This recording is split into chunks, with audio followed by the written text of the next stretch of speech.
Halo semuanya, apa kabar?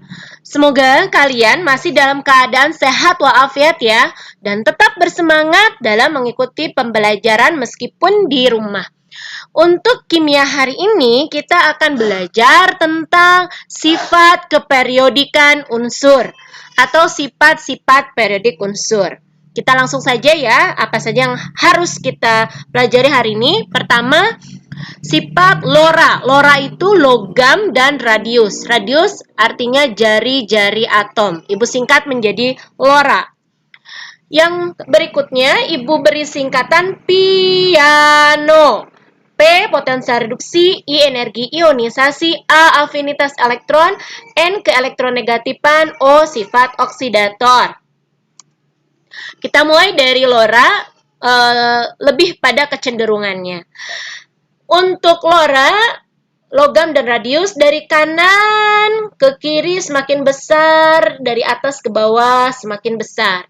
Kalau ibu balik berarti dari bawah ke atas semakin kecil, dari kiri ke kanan semakin kecil. Begitu ya cara membacanya. Kemudian perhatikan juga kepala anak panah dan ekor anak panah.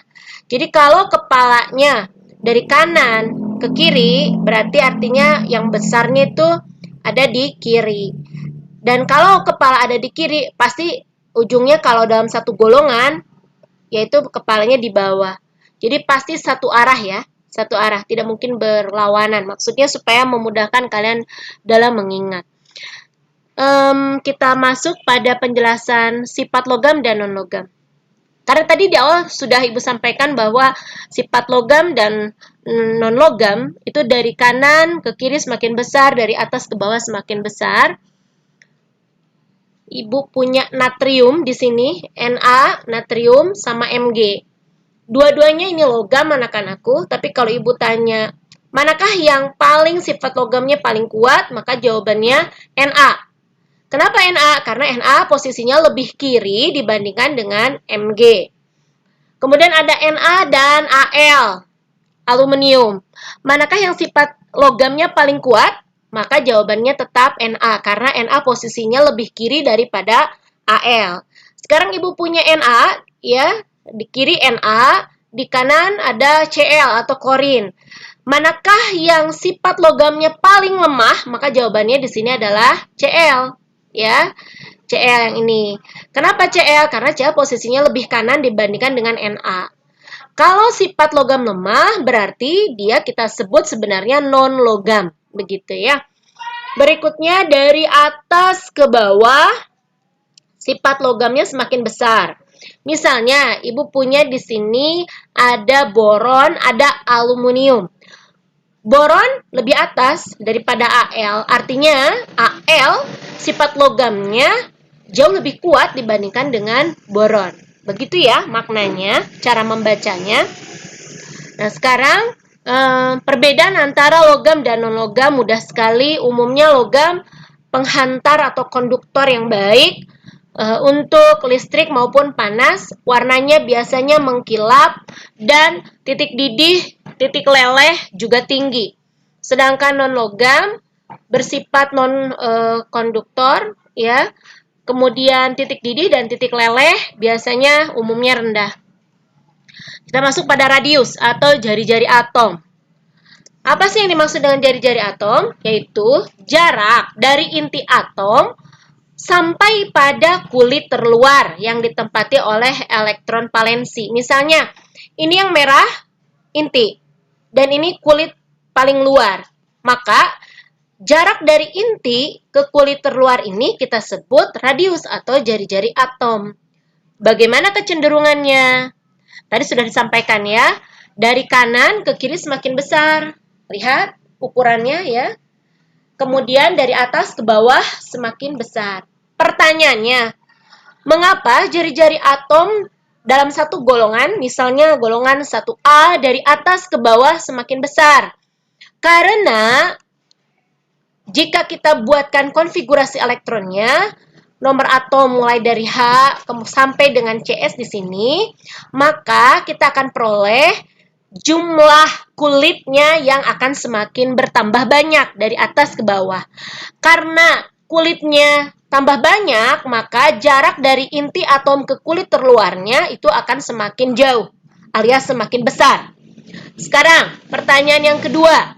Mengapa jari-jari atom ya dari kiri ke kanan semakin kecil? Lihat, Li besar, Be mulai kecil, boron kecil, karbon kecil ya. Kecenderungannya semakin kecil. Kenapa? Karena unsur-unsur dalam satu periode yang sama dia memiliki jumlah muatan inti yang bertambah banyak. Akibatnya, gaya tarik inti terhadap elektron terluar atau kita sebut nanti elektron valensi itu akan semakin kuat. Sehingga karena gaya tarik inti terhadap elektron terluarnya semakin kuat, maka jari-jarinya semakin pendek. Itulah makanya mengapa seiring dengan kenaikan nomor atom dari kiri ke kanan, jari-jari atomnya semakin kecil. Kalau kiri ke kanan semakin kecil, berarti kanan ke kiri semakin besar. Mohon kalian betul-betul memahami kata-kata tulisan ya yang Ibu sampaikan supaya benar-benar memahami. Sekarang kita masuk pada kesimpulannya. Kesimpulannya untuk atas ke bawah berarti satu golongan. Kenapa semakin besar? Karena jumlah kulit bertambah banyak, maka jari-jari akan semakin besar atau jaraknya semakin jauh. Sedangkan dari kiri ke kanan ya, justru akan semakin kecil alias kanan ke kiri semakin besar. Maka jumlah kulit memang sama, tapi muatan inti justru dari kiri ke kanan semakin besar. Sehingga gaya tarik inti terhadap elektron terluar makin kuat. Alhasil jari-jari atom semakin kecil. Itu dari kiri ke kanan ya. Next.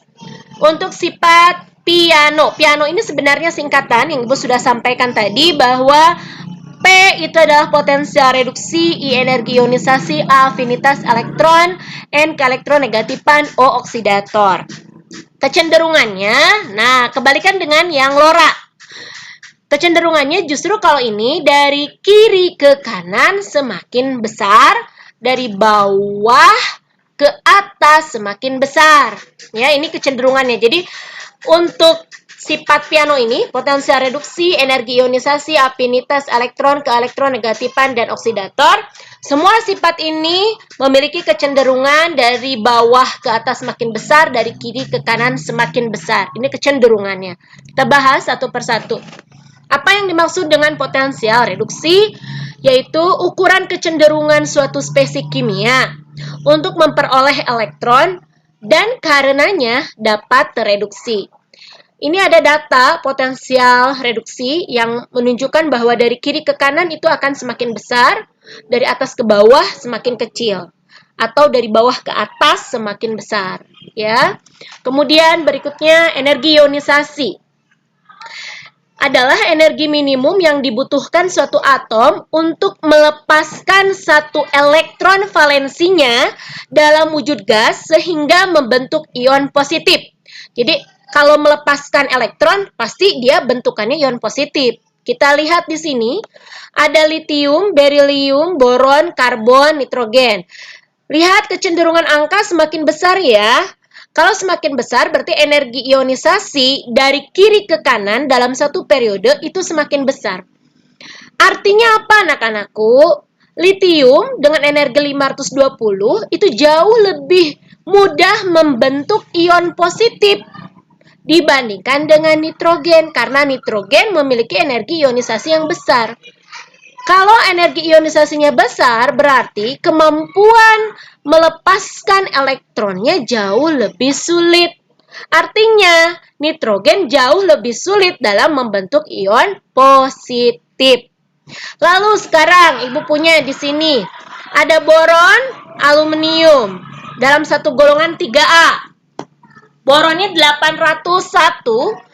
Ya, di sini ada aluminiumnya 578. Ya, Manakah energi ionisasi yang paling besar? Tentu saja boron. Manakah yang paling mudah membentuk ion positif? Maka jawabannya aluminium, karena di sini energi ionisasinya kecil, gitu ya. Next, afinitas elektron. Afinitas elektron adalah energi yang dibebaskan oleh suatu atom dalam wujud gas ketika menerima elektron. Kalau menerima elektron, berarti dia sebenarnya membentuk ion negatif. Nah, tanda-tanda negatif-negatif ini menunjukkan energi yang dilepaskan. Dari kiri ke kanan dalam satu periode, angkanya semakin besar. Jadi, jangan diperhatikan tanda negatifnya ya, karena negatif ini sebenarnya menunjukkan bahwa itu energinya dilepas, bukan diserap gitu ya. Nah, energi yang dilepasnya diberi tanda dengan tanda negatif. Lalu lihat untuk angka tetap yang paling besar berarti afinitas elektronnya besar. Afinitas elektronnya semakin besar, maka unsur-unsur tersebut lebih mudah membentuk ion negatif. Misalnya, saya punya natrium, Na ada di kiri, Cl ada di kanan. Afinitas elektron yang paling besar adalah Cl. Maka Cl dia paling mudah membentuk ion negatif dibandingkan dengan Na. Berarti kalau Na lebih mudah apa? Lebih mudah dia membentuk ion positif. Ya, karena harga afinitas elektronnya kecil. Next. Berikutnya ke elektronegatifan, yaitu kecenderungan suatu atom untuk menarik elektron valensi dari atom lain dalam membentuk ikatan. Kalau afinitas elektron tidak ada kata-kata dalam membentuk ikatan, ya. Sedangkan pada keelektronegatifan itu harus dalam ikatan. Ini data beberapa harga keelektronegatifan untuk beberapa unsur. Ada Li 0,97, berilium 1,5, boron 2, karbon 2,5, nitrogen 3,1, kemudian oksigen 3,5, F 4,1. Dari kiri ke kanan semakin besar.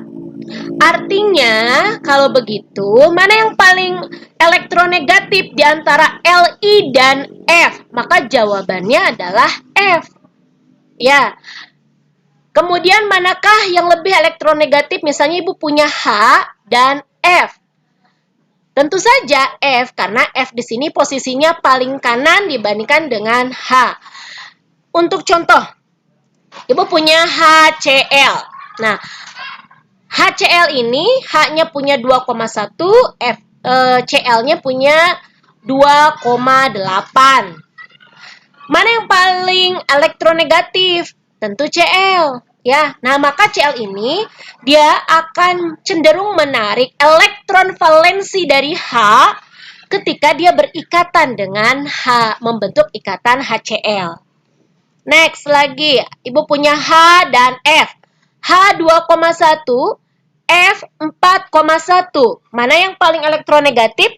Maka jawabannya juga adalah F. Maka F akan cenderung menarik elektron valensi milik H untuk masuk ke dalam ikatan, membentuk ikatan HF. Itu yang dimaksud dengan keelektronegatifan.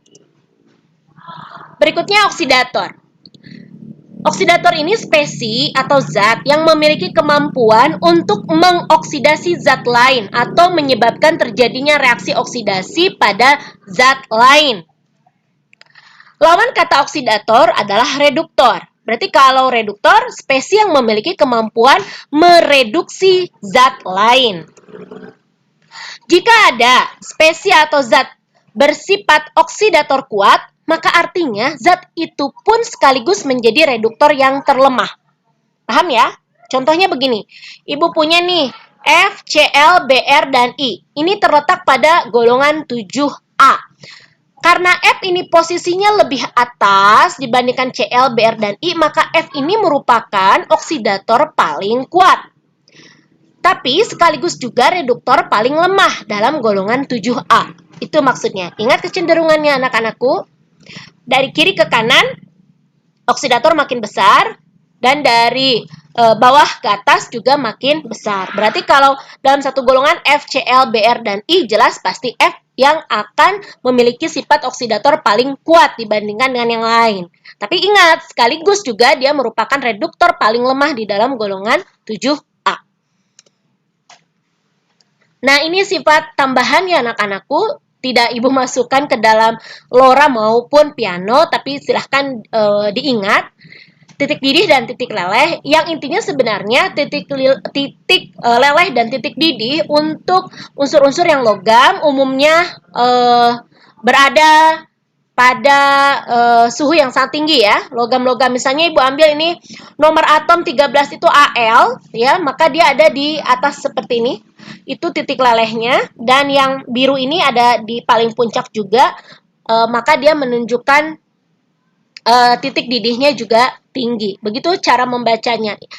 Yang sumbu Y ini suhu dalam satuan Kelvin, dan sumbu X ini adalah nomor-nomor atom unsur. Demikian anak-anakku, terima kasih sudah menyaksikan video ini. Jangan lupa subscribe, kemudian nyalakan loncengnya, komen, share, like video ini. Semoga video ini bermanfaat untuk pembelajaran kimia.